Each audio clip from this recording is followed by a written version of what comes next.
तो फिल्म की शुरुआत में हमें रशियन सोल्जर्स को दिखाया जाता है जो अपने कैदियों को जेल तक ले जा रहे थे, और इन्हीं में एक कैदी था हमारा main hero Kraven the Hunter. Kraven एक आध दिन यहाँ पर गुजारता है और अगला दिन होने पे ही यहाँ के कैदी क्रेविन के साथ छेड़छाड़ करने लग जाते हैं। क्रेविन भी उनको खूब अच्छा सबक सिखाता है। यानी इन लोगों की लड़ाई हो जाती है और लड़ाई की वजह से अब क्रेविन को लेकर आया जाता है सार्जेंट के पास। सार्जेंट को ये बात पता चली थी कि कैसे क्रेविन ने उन दोनों को मारा है। उनकी हालत को देखते हुए सार्जेंट क्रेविन से पूछता है, पहले तुम कौन थे और कहाँ काम करते थे? क्रेविन ने बहुत अजीब से अंदाज में कहा, मैं हंटर हूँ और तुम जैसों का शिकार करता हूँ। ये कहते ही उसने सार्जेंट के ऊपर हमला कर दिया। वो उसे उठा कर मारता है और फिर उसके गले में चाकू स्टैब करते हुए उसे यहाँ से बाहर फेंक देता है और खुद भी इस जेल से बाहर निकलने में लग जाता है। यहाँ उसके भागने के अंदाज से हमें पता चला कि क्रेविन के अंदर कुछ एक्स्ट्रा पावर्स भी हैं। जैसी बड़ी बड़ी जंप्स वो लगा रहा था, एक आम इंसान के बस की बात नहीं थी ये।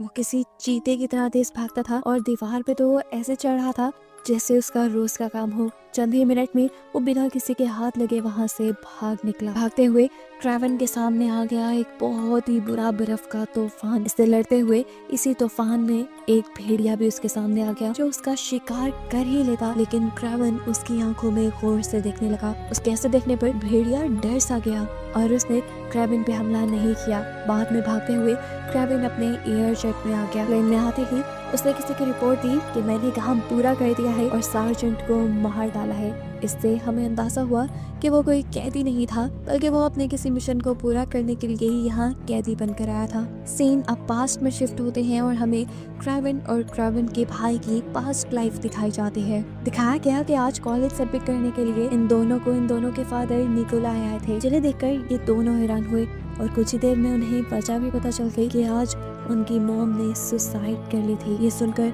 दोनों को शदीद सदमा हुआ। उन्हें लगा कि वो अपने मॉम के फ्यूनरल पे जा रही हैं, लेकिन उसके डैड इतने बेरहम थे कि उन्हें लेकर हंटिंग के लिए चले गए। जब क्रेविन और उसके भाई ने इस बारे में पूछा तो उसके डैड ने कहा कि फ्यूनरल उनका होता है जिनकी डेथ होती है और तुम्हारी मॉम ने अपनी जान खुद ली है।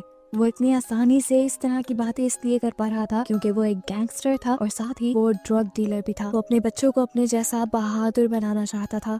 वो इस टाइम अपने बच्चों को हंटिंग सिखाने के लिए इसलिए लाया था ताकि उसके बच्चे बेस्ट हंटर बने। ये लोग जानवरों को मार के जानवरों की खाले भी स्मगल किया करते थे, लेकिन क्रेविन और उसके भाई दोनों को ये काम पसंद नहीं था। फिर अपने डैड की बात मानते हुए ये लोग शिकार के लिए आगे बढ़ जाते हैं। जिस शेर का शिकार करने ये लोग इस जंगल में आए थे, वो शेर भी एकदम से इनके सामने आ गया। क्रेविन उसे देखकर डरा नहीं। क्रेविन ने उसके ऊपर बंदूक तानी और शेर की आंखों में देखने लगा, और क्रेविन के इस तरह देखने पर जैसे शेर भी एकदम से डर गया। क्रेविन चाहता तो बड़ी आसानी से इस टाइम शेर का शिकार कर लेता, लेकिन उसने ऐसा नहीं किया। इस शेर को मारने का उसका दिल नहीं माना, लेकिन इतने में ही पीछे से क्रेविन के डैड यानी निकोलाई ने शेर के ऊपर गोली चला दी और अपने ऊपर हुए हमले से शेर को भी गुस्सा आ गया और उसने बदला लेने के लिए उल्टा क्रेविन के ऊपर ही हमला कर दिया। क्रेविन को झपटे में लिए वो आगे की तरफ बढ़ रहा था। अपनी बेटी को बचाने के लिए पीछे से निकोलाई उस शेर के ऊपर शूट करता रहा, लेकिन फिर भी शेर ने हार नहीं मानी और वो क्रेविन को घसीटते हुए दूर ले गया। फिर शेर ने आकर क्रेविन की बॉडी को एक जगह पर फेंक दिया और ये सब जंगल में सैर करने आई एक लड़की ने देख लिया। क्रेविन को जख्मी हालत में देखकर इस लड़की ने चंद कतरे किसी खास सिरम के क्रेविन के मुंह में डाले और देखने को मिला कि उससे क्रेविन को बेइंतहा ताकत मिली और क्रेविन खुद ब खुद ठीक होने लगा। कुछ ही देर में यहाँ रेस्क्यू टीम भी पहुंच गई जो क्रेविन को लेकर जब यहाँ से जा रही थी तो उस लड़की ने क्रेविन के हाथ में एक छोटा सा कार्ड रख दिया। क्रेविन हॉस्पिटल भी पहुंच गया। वहाँ क्रेविन का इलाज भी शुरू हो गया, लेकिन क्रेविन की हालत इतनी ज्यादा क्रिटिकल थी कि वो मरने के स्टेज पे था। यहाँ तक कि डॉक्टर ने उसे डेड डिक्लेयर भी कर दिया, लेकिन हैरत अंगेज तौर पर चंद मिनट गुजरने के बाद ही एकदम से क्रेविन जिंदा हो गया। जिंदा होते ही उसने अपने हाथ में उस कार्ड को देखा जो उस लड़की ने उसे दिया था। इसी वक्त हम देखते हैं कि क्रेविन के डैड और भाई भी उससे मिलने आए। उसका भाई उससे जिंदा देखकर बेइंतहा खुश था। क्रेविन बेशक से जिंदा हो गया था, लेकिन क्रेविन की हालत इतनी ठीक नहीं थी। लेकिन फिर भी उसके डैड क्रेविन को हॉस्पिटल से निकाल कर घर ले जाते हैं। घर में क्रेविन के डैड ने उसके लिए एक सरप्राइज रखा था। सरप्राइज था उस शेर का मुंह जिसने क्रेविन के ऊपर हमला किया था। क्रेविन उसे मारना नहीं चाहता था, लेकिन उसके डैड ने उसका बदला लेने के लिए शेर को मार डाला और ये जानकर क्रेविन को बहुत गुस्सा आया। और उसने अपने डैड से बोला, डैड आपको ये नहीं करना चाहिए था, आपको उसे नहीं मारना चाहिए था। ये सुनकर उसके डैड और भी गुस्से से तिलमिला गए और उन्होंने गुस्से से क्रेवन को अपने से दूर कर दिया। क्रेवन अपने कमरे में चला गया। कमरे में जाते ही उसने अपनी पैकिंग शुरू कर दी और साथ में वो कार्ड भी रखा जो लड़की ने उसके हाथ में दिया था, और रात के अंधेरे में वो यहाँ से निकल गया। क्रेवन को जाते हुए उसका भाई देख रहा था। वो उसे रोकता है और कहता है, भाई आप मुझे छोड़कर नहीं जा सकते। लेकिन तब क्रेवन ने उसे समझाया, देखो मैं तुमसे ज्यादा दूर नहीं जा रहा, वहाँ जा रहा हूँ जहाँ हमें मॉम लेकर जाती थी। ये कहते ही वो निकल गया। ये जगह एक जंगल थी जहाँ उनकी मॉम उन्हें लेकर जाया करती थी। वो जगह जंगल में थी। जंगल में पहुँचते ही क्रेवन को एक बड़ी मुसीबत का सामना करना पड़ गया। उसके सामने बहुत सारे बैल आ गए जो भाग रहे थे। उनसे बचने के लिए क्रेवन अपना सर नीचे करके खड़ा हो गया, लेकिन आंखें बंद करने से मुसीबत थोड़ी ना टलती है। हैरानकुन तौर पर उसकी आंखें बंद करने से मुसीबत टल गई। उसे किसी भी बैल ने हिट नहीं किया। जब उसने सर ऊपर करके देखा तो एक बैल उसे बचाने के लिए उसके सामने खड़ी हुई थी। वो हैरान होकर इस बैल की आंखों में देखता रहा और फिर बैल साइड से होकर चली गई। वो आगे बढ़कर उस कैंप में आया जहाँ उसकी मॉम उनको लेकर आया करती थी। ये जगह बेइंतहा खूबसूरत थी और उसने अब इस जगह रहना शुरू कर दिया। यहाँ पर जानवरों के साथ उसने अपनी एक नई जिंदगी बना ली। उसने जंगल को अपना घर और इन जानवरों को अपना साथी मान लिया। एक दिन जब उसने देखा कि हिरन भाग रही है, उसने हिरन के पीछे हिरन की तरह ही भागना शुरू किया और तब उसे रियलाइज हुआ कि उसके अंदर कोई अजीबोगरीब ताकत है जिसकी वजह से वो हिरन की तरह तेज भाग सकता है। शेर जितनी उसके अंदर ताकत है और बंदरों की तरह बड़े बड़े जंप करके वो लंबे लंबे ऊंचे दरख्तों पे भी चढ़ सकता है। ये सब करते हुए उसे अब बहुत मजा आने लगा था। एक दिन उसने देखा कि जंगल में 2 शिकारी आ गए हैं और उन्होंने भैंसों के ऊपर हमला करके उनके सर काट लिए। ये देखकर क्रेवन को बहुत ज्यादा गुस्सा आया। वो हंटर्स के करीब आया और उन्होंने हंटर्स से कहा, तुम्हें ऐसा नहीं करना चाहिए था। हंटर्स उसके एटीट्यूड को समझ नहीं पाए और हंटर्स ने उसके ऊपर ही बंदूक तान दी। ये देखकर क्रेवन को भी गुस्सा आ गया और उसने इन दोनों शिकारियों के ऊपर हमला कर दिया। उन्हें पकड़कर इतनी बुरी तरह से पीटा कि आखिर ये दोनों मर ही गए। और उस दिन के बाद से उसने ठान लिया कि अब वो किसी हंटर को जिंदा नहीं छोड़ेगा। सीन कट होकर हमें प्रेजेंट में क्रेवन को दिखाया गया जो अब अपने प्लेन के जरिए इसी जंगल में आया है। आज भी वो देखता है कि जंगल में बहुत से रशियन माफिया हंटर्स आए हैं जो भैंसों का शिकार करके उन्हें ले जा रहे हैं। ये देखकर क्रेवन को गुस्सा आया और क्रेवन ने उन्हें रोकने की कोशिश की। यहाँ उनके लीडर ने क्रेवन से कहा, तुम हमारे रास्ते से हट जाओ, नहीं तो हम तुम्हारे ऊपर ही गाड़ी चढ़ा देंगे। क्रेवन ने उसकी बात पे ध्यान नहीं दिया। इन लोगों ने भी गाड़ियां चला ली और क्रेवन ने चलती गाड़ियों के अंदर जाकर इनके साथ लड़ना शुरू कर दिया। क्रेवन यहाँ पर उस ट्रक को बचाने में तो कामयाब हो गया, लेकिन वो इनकी लीडर की गाड़ी को नहीं रोक पाया। लेकिन जाने से पहले उसने उस गाड़ी का नंबर जरूर नोट कर लिया। सीन कट होकर अब हमें उसी आदमी को, उसी लीडर को अपने ऑफिस में दिखाया गया। वो अपने बॉस से मिलने के लिए आया था, उन्हें रिपोर्ट करने आया था अच्छे काम की। लेकिन जैसे ही कुर्सी पीछे मुड़ी तो वो इंसान हैरान परेशान रह गया क्योंकि यहाँ पे उसकी बॉस की जगह क्रेवन था। वो इस बात पे भी हैरान था कि क्रेवन उससे पहले यहाँ कैसे पहुंच गया। क्रेवन ना सिर्फ उससे पहले यहाँ पहुंचा था बल्कि यहाँ आते ही उसने इस आदमी के बॉस को भी मार डाला था। वो अब आंद्रे से पूछता है, तुम्हें किस तरह मारा जाए? रुको मैं अपनी डायरी देख लूं, तुम मेरी लिस्ट में हो भी या नहीं। उसने अपनी डायरी देखी तो ये सामने खड़ा हुआ आदमी भी उसकी डायरी में था। असल में डायरी में क्रेवन उन सारे बुरे लोगों के नाम लिखता था जिनको वो मारना चाहता था।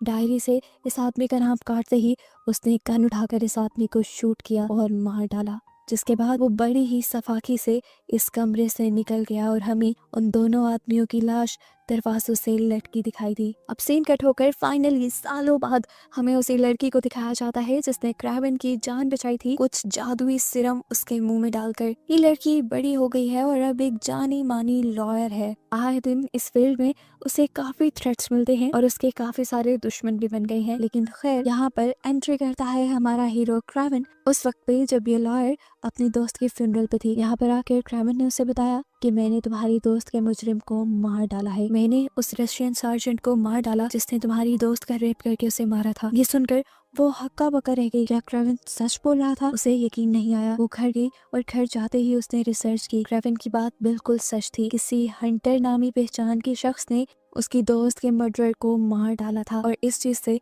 वो जान गई कि हंटर कोई और नहीं हमारा क्रेवन ही है। क्रेवन ने लॉयर को वो कार्ड भी दिखाया था जो लॉयर ने बचपन में उसके हाथ में रखा था। ये देखकर वो शॉक रह गई कि उस लड़के ने आज तक उसे याद रखा हुआ था। यहाँ पर अब वो लड़की क्रेवन से कहती है, मैं जान गई हूँ तुम ही हो हंटर जो सारे माफियाज को मार रहे हो, लेकिन मेरी नजर में तो तुम भी मुजरिम हो, मर्डर तो तुम भी कर रहे हो। जवाब में क्रेवन ने कहा, मुझे इससे फर्क नहीं पड़ता। वो अब अपनी डायरी निकाल के इस लॉयर को देता है और उससे कहता है कि तुम इस फील्ड में हो, आए दिन मुजरिम तुम्हारी अदालत से छूट जाते हैं। बस मैं चाहता हूँ कि तुम उन मुजरिमों का नाम मुझे इस डायरी में लिख दो ताकि मैं उन सारे बुरे लोगों का इस दुनिया से सफाया कर दूं। ना चाहते हुए भी ये लॉयर वो डायरी पकड़ चुकी थी। सीन कट होकर अब हमें राइनी नाम के एक आदमी से मिलवाया जाता है जो भी एक माफिया ही है। हर तरह के बुरे काम में तो वो इन्वॉल्व रहता है। अब यहाँ उसे एक हैरान कर देने वाली खबर ये पता चलती है कि उसका सबसे बड़ा दुश्मन जो कि एक गैंगस्टर था उसे किसी ने मार दिया है। ये बात जानकर वो हैरान हुआ। कौन बहादुर हो सकता था जिसने उस शख्स को मार दिया। उसे अपने दुश्मन की मौत से कुछ लेना देना नहीं था, लेकिन अब वो अपने आदमी से कहता है कि हमें उस आदमी से हाथ मिला लेना चाहिए जिसने हमारे दुश्मन को मारा, नहीं तो वो एक दिन हमारा भी काम करना मुश्किल कर देगा। साथ ही साथ अब राइनो अपने दुश्मन के बिजनेस को भी टेक ओवर करना चाहता था। वो जब उस आदमी के यानी अपने दुश्मन के आदमियों से मिलने गया तो गुस्से में उन्होंने राइनो को गोलियों से भून डाला, लेकिन हैरान कुन तौर पे राइनो को कुछ भी नहीं हुआ, वो मरा ही नहीं। उसका जिस्म देखने पे पता चला उसका जिस्म तो जैसे किसी पत्थर का बन गया था और ये काम किया था उसने किसी अजीब तरह के सीरम को अपने अंदर इंजेक्ट करते हुए। जब ये लोग राइनो की बॉडी को देखकर हैरान हो रहे थे तभी मौका देखते हुए राइनो के छुपे हुए स्नाइपर्स ने उनके ऊपर गोलियां मार के उन्हें भी मार डाला। अब यहाँ पर जिंदा बचा था एक ही मॉरिस नाम का आदमी जो डर कर राइनो के साथ हाथ मिला लेता है। शाम हो गई। देखने को मिला कि क्रावन के डैड यानी निकोलस ने भी मॉरिस को अपने पास बुलाया है बिजनेस डील के लिए। अब जैसा हम जानते हैं कि वो तो पहले से ही राइनो के साथ हाथ मिला चुका था, तो वो राइनो के दुश्मन यानी निकोलस के साथ क्या करता। मालूम हुआ कि वो राइनो के ही कहने पर निकोलस को मारने के लिए आया है अपने आदमी लेकर। उसके एक ही इशारे पर उसके आदमी यहाँ निकोलस के आदमियों के ऊपर हमला शुरू कर देते हैं, लेकिन निकोलस के ही पास आकर उसे मारना इतना भी आसान नहीं था। निकोलस ने यहाँ मॉरिस और उसके सारे आदमियों को मरवा दिया और ये बात जानकर अब राइनो गुस्से से पागल हो गया। खैर उसी दौरान अब राइनो को खबर मिलती है कि उस आदमी का इन्होंने पता चला लिया है जिसने राइनो के दुश्मनों को मारा था, जिसके बारे में जानकर वो कुछ बोला तो नहीं लेकिन उसके एक्सप्रेशन बता रहे थे कि उसके दिमाग में अब बड़ी गेम चल रही है। यहाँ देखने को मिला कि क्रेवन दीवारों पर चढ़ते हुए खिड़कियां फैलाते हुए अपने भाई के पास आया है क्योंकि आज है उसके भाई का बर्थडे जो वो उसके डैड के बाहर में ही सेलिब्रेट करते हैं। ये दोनों जब सेलिब्रेट कर रहे थे तो यहाँ पर उसके डैड भी आ गए। उसके डैड ने उसे समझाया कि बेटा हम फैमिली हैं, तुम हमसे इतना दूर क्यों चले गए हो, तुम्हें हमारे पास आकर रहना चाहिए। लेकिन उनकी बातों का क्रेवन पर कोई असर नहीं था। खैर इन्होंने अपनी पार्टी एंजॉय की, जिसके बाद क्रेवन अपने भाई को छोड़ने के लिए घर आया क्योंकि उसका भाई बहुत ज्यादा ड्रंक था। वो वापस जाने ही वाला था कि उसके भाई ने उसे रोक लिया कुछ इस तरह से कि वो इनकार ही नहीं कर पाया। अपने भाई की बात मानते हुए वो जाकर सोफे पे सो गया, लेकिन वो जंगल में रहने का आदी हो गया था। सोफे पे उसे कैसे नींद आती, उठकर वो बाहर गार्डन में गया और वहां सो गया। सुबह जब उसकी आंख खुली तो वो अपने भाई को जगाने के लिए आया, लेकिन उसे देखने को क्या मिलता है कि उसका भाई तो बेड पे है ही नहीं और बेड पे खून के निशान है, जिसका साफ मतलब है कि कोई उसके घर में घुसकर उसके भाई को किडनैप करके ले गया है। शुक्र था कि वो लोग अभी दूर नहीं गए थे। क्रेवन की नजर उनके ऊपर पड़ गई और क्रेवन ठीक अपने भाई के कमरे से ही बिल्डिंग के नीचे जंप करते हुए उनके पीछे भागने लगा। क्रेवन इनकी गाड़ी को रोकने की अब कोशिश में था। वो गाड़ी के ऊपर चढ़ के गाड़ी की फ्रंट विंग तोड़ने की कोशिश करता है, लेकिन ये बुलेट प्रूफ थे। उसने खिड़की भी तोड़ने की कोशिश की, लेकिन बदकिस्मती से वो एक झटके से कार से नीचे गिर गया और ये लोग कार भगाते हुए उसके भाई को वहां से दूर ले गए। आगे जाने पे ये लोग हेलीकॉप्टर के जरिए उसके भाई को कहीं और लेकर जा रहे थे। क्रेवन ने अपने भाई को बचाने के लिए पास पड़ी एक शिप पे से रस्सी की सीढ़ी उठाकर उस हेलीकॉप्टर के ऊपर चढ़ने की भी कोशिश की, लेकिन हेलीकॉप्टर की तेज स्पीड ने उसका ये इरादा नाकाम कर दिया और वो पानी में गिर गया। पानी से निकलकर परेशान क्रेवन अब लॉयर के पास आता है और उसे सारा मसला बताता है कि किस तरह किसी ने उसके भाई को किडनैप कर लिया है।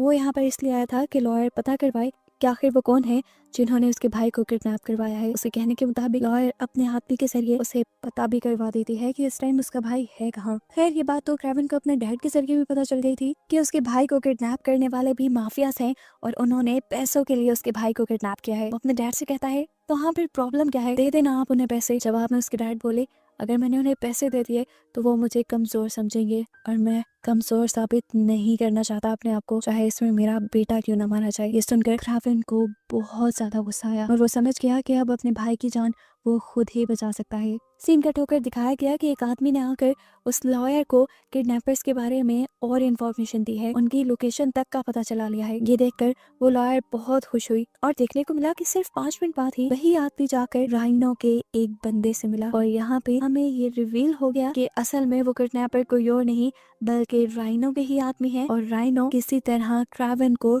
ट्रैप करना चाहता है, इसीलिए वो अपनी सारी इन्फॉर्मेशन खुद ही क्रावन तक पहुंचा रहा है ताकि क्रावन उसका पीछा करते करते उस तक पहुंचे। अब राइनो के प्लान के बिल्कुल मुताबिक वो लॉयर क्रावन को किडनैपर्स की लोकेशन बताती है और क्रावन उसकी बताई लोकेशन पे अपने भाई को बचाने के लिए भी पहुंच जाता है। वहां पहुंचते ही उसने गार्ड्स से लड़ना शुरू कर दिया। गार्ड्स के पास गन्स भी थी हालांकि, लेकिन फिर भी क्रावन बहुत ही आसानी से एक वक्त में दो गार्ड्स से लड़ पा रहा था। वो 2 गार्ड्स को मारकर उनकी स्नाइपर ले लेता है और उससे बाकी लोगों को मारते हुए उस रूम तक पहुंचता है जहां पर उसके भाई को किडनैप करके रखा गया था। इससे पहले कि वो अपने भाई को छुड़वाता, वो यहाँ इनके लीडर के साथ लड़ने लग जाता है और लड़ते लड़ते जब वो खिड़की के पास ही था तब उसे एहसास हुआ कि ये सब उसके लिए ट्रैप है, क्योंकि जिस खिड़की के साथ वो लगा वो खिड़की टूट गई और ये लोग नीचे गिर गए। इन लोगों के नीचे गिरते ही ऊपर से बहुत सारे पत्थर, बड़े बड़े पत्थर इन लोगों के ऊपर छोड़ दिए गए, जिनके अंदर दबकर राइनो को लगा कि क्रावन और उनका आदमी मारा गया होगा। उसके मरते ही राइनो बहुत ज्यादा खुश था, वो जोर जोर से हंस रहा था। वो क्रावन के भाई को भी छोड़ देता है और उसे अब क्रावन की सच्चाई बताता है कि क्रावन ही है दी हंटर जो सारे माफियाज को और बुरे बुरे लोगों को चुन चुन कर मार रहा है। सीन कट होकर दिखाया गया कि 2 लोग चेक करने गए थे कि पत्थरों के नीचे क्रावन मरा भी है या अभी तक जिंदा है, और हैरान कुन तौर पे क्रावन अभी भी जिंदा था और इसके पीछे राज थी उसकी पावर्स। वो यहाँ पर इन दोनों आदमियों से फाइट करके उन्हें मार देता है और उनकी गन लेकर बाहर को निकलता है। चलते चलते उसने लॉयर को कॉल की और बताया कि ये सब माफियाज का बिछाया हुआ ट्रैप है उसे पकड़ने के लिए, और माफिया अब तुम्हारे पीछे भी पड़ गई है, जल्दी से निकलो यहाँ से। माफिया के लोगों के आने से पहले पहले वो लॉयर भी अपने ऑफिस से निकल जाती है और एक एयरक्राफ्ट के जरिए क्रावन के बताए एरिया में आ जाती है। क्रावन ने इस टाइम उसे अपने जंगल में बुलाया था जो एरिया सबसे ज्यादा सेफ था। जब ये दोनों अपने कैंप की तरफ सफर कर रहे थे तो तभी अचानक झाड़ियों में से एक चीते ने निकलकर क्रावन के ऊपर हमला कर दिया। क्रावन इन चीजों का आदी था, वो उस चीते से ऐसे लड़ा जैसे वो खुद भी एक चीता हो, और उसकी हिम्मत देखते हुए आखिर वो चीता ही डरकर वहां से चला गया। लॉयर उसकी हिम्मत और ताकत देखकर इम्प्रेस हो चुकी थी। खैर सीन कट होकर अब हमें राइनो का ऑफिस दिखाया गया जहाँ पर उसे खबर मिल चुकी है कि क्रावन अभी तक जिंदा है और उनके चुंगल से भाग चुका है। उसने बहुत सारे स्पाइस को ये पता करने में लगा दिया कि आखिर क्रावन उन्हें मिलेगा कहाँ, और तब एक स्पाई ने उसे आकर एक फूल दिया। ये एक जंगली फूल था जो वहां से मिला था जहां इन्होंने क्रावन को पत्थरों के नीचे दबाया था। वो स्पाई बताता है इस चीज से हम अंदाजा लगा सकते हैं कि क्रावन जंगलों में रहता है और जंगलों में ये फूल कहाँ मिलता है मैं अच्छे से जानता हूँ। मतलब ये कि अब माफियाज को क्रावन की लोकेशन पता चल गई है। जहाँ जंगल में अब क्रावन को लॉयर के साथ दिखाया जाता है। वो उससे पूछता है कि तुमने बचपन में जो मेडिसिन मुझे खिलाई थी क्या वो तुम्हारे पास अभी है? क्या तुम जानती हो वो कहाँ से मिलेगी? वो बहुत ताकतवर थी और मुझे आज दोबारा उसकी जरूरत है। लॉयर उससे कहती है नहीं, मैं उस मेडिसिन के बारे में कुछ नहीं जानती, वो सिरम मेरी ग्रैंड माँ ने बनाया था, उन्हें जड़ी बूटियों के बारे में बहुत पता था। क्रावन उससे कहता है क्या तुम्हारी ग्रैंड माँ अभी भी ये सीरम बना सकती है? जिसका वो जवाब देती है नहीं, क्योंकि मेरी ग्रैंड माँ अब मर चुकी है और इस सीरम के बारे में कोई और नहीं जानता। यहाँ देखने को मिला कि राइनो और उसके सारे लोग तेजी से जंगल की तरफ बढ़ रहे हैं जहाँ राइनो के स्पाई आदमी के पास एक खास किस्म का इंजेक्शन है जिससे वो क्रावन की जान लेने वाला है। जंगल में पहुंचकर राइनो के आदमी जंगल में चारों तरफ फैल जाते हैं और वो जगह ढूंढने लग जाते हैं जहाँ पे वो खास किस्म के फूल लगे हुए थे जिसके पास क्रावन रहता था। क्रावन भी ये बात जान गया था कि अब वो लोग यहाँ पर पहुंच चुके हैं। उसे इस चीज का पहले से भी अंदाजा था कि ये सारे माफिया कभी ना कभी उसका पीछा करते हुए यहाँ जरूर आएंगे, इसीलिए पहले से पहले उसने बहुत सारे ट्रैप बना के रखे थे। राइनो के बहुत सारे आदमी उन ट्रैप्स का शिकार हो गए और बाकियों के ऊपर क्रावन ने खुद हमला करना शुरू कर दिया और उनकी चीखने चिल्लाने की आवाजों से राइनो ने अंदाजा लगा लिया कि क्रावन उनके सामने आ चुका है। यहाँ हमें पता चला कि राइनो के साथ जो दूसरा आदमी आया था, जो स्पाई था, वो असल में एक जादूगर था। जब उसका और क्रावन का मुकाबला हुआ तो वो बार बार अपने जादू से बचता रहा और अपने जादू से ही ट्रिक करते हुए उस आदमी ने क्रावन के जिस्म के अंदर वो जहरीला इंजेक्शन भी इंजेक्ट कर दिया जिससे वो बस मर ही जाता। ये जादूगर अब गिरे हुए क्रावन के ऊपर शूट भी करने वाला था, लेकिन उससे पहले ही हमें गोली की आवाज सुनाई दी और देखने को मिला कि लॉयर ने पीछे से इस आदमी के ऊपर ही हमला करके इसे मार दिया था, जिसके बाद वो अब जख्मी क्रेविन के पास आई। वो मरने की स्टेज पे था कि ठीक वक्त पर इस लड़की ने उसे दोबारा वही सीरम पिलाया जो उसकी दादी ने बनाया हुआ था। यानी पहले उसने झूठ बोला था कि ये सीरम उसके पास नहीं है, ये सीरम उसके पास था, जिसकी मदद से उसने इस मरतबा भी क्रेविन की जान बचा ली। खैर उस मेडिसिन को पीते ही क्रेविन को दोबारा से होश आ गया और वो जिंदा हो गया। ना सिर्फ जिंदा हुआ, उसके सारे जख्म भी अब ठीक हो चुके थे। दूसरी तरफ राइनो को दिखाया जाता है, जिसे अपने आदमियों के जरिए ये बात पता चली कि उस जादूगर ने क्रेविन की जान ले ली है। ये जानकर वो बहुत खुश हुआ और सब लोगों को लेकर वापस जाने लगा, क्योंकि उसका मिशन पूरा हो चुका था। अब उसका कोई ऐसा दुश्मन नहीं रहा था जो उसे मार सके। ये लोग इस जंगल से बाहर निकल ही रहे थे कि एक बड़ी मुसीबत इनके सामने आ गई। भैंसों का एक बहुत बड़ा झुंड इनकी तरफ बढ़ने लगा। इन्हें देखकर राइनो घबरा गया और राइनो ने अपने जिस्म में वही सीरम इंजेक्ट किया जिससे वो पत्थर का बन जाता है। देखते ही देखते सारी भैंसें उनकी गाड़ियों के ऊपर हमला कर देती हैं, जिसकी वजह से उनकी गाड़ियां भी टूट जाती हैं और उसके काफी आदमी भी मारे जाते हैं। लेकिन खुद राइनो अब किसी भैंस से भी ज्यादा बड़ा बन गया था, वो एक पत्थर का बन गया था। यहाँ अब क्रेविन ने भी एंट्री कर ली थी राइनो को मारने के लिए। राइनो उसे देखकर और भी ज्यादा गुस्से में आ गया। क्रेविन उसके इतने बड़े जिस्म से भी बिना डरे उसके ऊपर आकर हमला करने लग जाता है। लेकिन साफ जाहिर था कि इस टाइम क्रेविन की ताकत कम थी और इस आदमी की ताकत ज्यादा। इस टाइम क्रेविन भी समझ गया कि उसे ताकत से नहीं बल्कि दिमाग से लड़ना होगा। वो एक रॉड से राइनो के जिस्म के उस हिस्से पर हमला करता है जहाँ से वो अपने अंदर सीरम इंजेक्ट किया करता था। ऐसा करने पे वो कमजोर पड़ गया, जिसके बाद क्रेविन ने उसे रस्सी से बांधा और उसकी रस्सियों को गोल गोल घुमाकर भैंसों के सींग के साथ बांध दिया। भैंसें जो पागलों की तरह भाग रही थी वो राइनो को घसीट घसीट कर यहाँ से ले जाने लगी। गोल गोल घूमते हुए घिसटते हुए उसकी हालत बिल्कुल पतली हो गई। यहाँ राइनो बिल्कुल मरने वाला था, लेकिन क्रेविन को उस पे अभी भी इतना शदीद गुस्सा था कि वो गोलियां मार के उसकी जान लेना चाहता था। लेकिन ठीक वक्त पर आकर यहाँ क्रेविन के भाई ने उसे रोक दिया और तब क्रेविन ने राइनो से सवाल किया कि बताओ वो कौन था जिसने मेरी वीडियो तुम तक पहुंचाई थी, जिसने तुम्हें मेरे बारे में बताया। ये सुनकर राइनो हंसने लगा और बोला, तुम नहीं जानते, वो तुम्हारे डैड ही थे जिसने तुम्हारे बारे में मुझे बताया था। ये सुनकर क्रेविन तो जैसे टूट सा गया। क्रेविन अपने डैड की इस घटिया हरकत के पीछे वजह जानने के लिए जब उनके पास गया तो डैड ने बताया कि मैं पहले से ही जानता था तुम माफियाज को और बुरे लोगों को मार रहे हो और मेरे बिजनेस में सबसे बड़ा दुश्मन था राइनो। ना मैं उसे हरा पा रहा था और ना ही उससे दोस्ती का हाथ मिला पा रहा था। फिर एक दिन उसने मेरे ही एक साथी को मरवा दिया और उसके पूरे बिजनेस पे कब्जा कर लिया, हालांकि वो बिजनेस मेरा होना चाहिए था। गुस्सा मुझे बहुत आया, लेकिन मैं जानता था मैं राइनो से बदला नहीं ले सकता, इसीलिए मैंने राइनो को उकसाया तुम्हारे खिलाफ। मैं जानता था वो जब तुम पे और तुम्हारे भाई पे हमला करेगा तुम उसे छोड़ोगे नहीं और तुमने ऐसा ही किया। ऐसे अपने डैड के ही प्लान पे खेलते हुए क्रेविन ने अपने डैड का रास्ता साफ कर दिया था और अब उसके डैड भारी पोजीशन में थे, एक बड़े माफिया बन रहे थे और ये चीज क्रेविन को कहाँ बर्दाश्त थी। क्रेविन तो चुन चुन कर सभी बुरे लोगों को मार रहा था, तो क्या वो अपने डैड के लिए इंसाफ ना करता। वो अपनी डैड की सारी बात सुनकर उठकर यहाँ से चला जाता है। इसके बाद देखने को मिला कि एक भेड़िया ने उसके डैड के ऊपर हमला कर दिया। ये हमला उसने क्रेविन के ही इशारे पे किया और क्रेविन अपने डैड को बचाने तक ना आया, क्योंकि वो जानता था कि उसके डैड का भी यही अंजाम होना चाहिए। जिसके बाद मूवी के पोस्ट क्रेडिट सीन में हमें क्रेविन को उसके भाई के साथ खुश दिखाया जाता है। अब वो अमन की जिंदगी गुजार रहा है। माफिया क्योंकि खत्म हो गए हैं तो उसने ऐसे काम भी छोड़ दिए। ये दोनों अब खुश हैं और इन्हीं को दिखाते हुए ये मूवी यहाँ खत्म हो जाती है।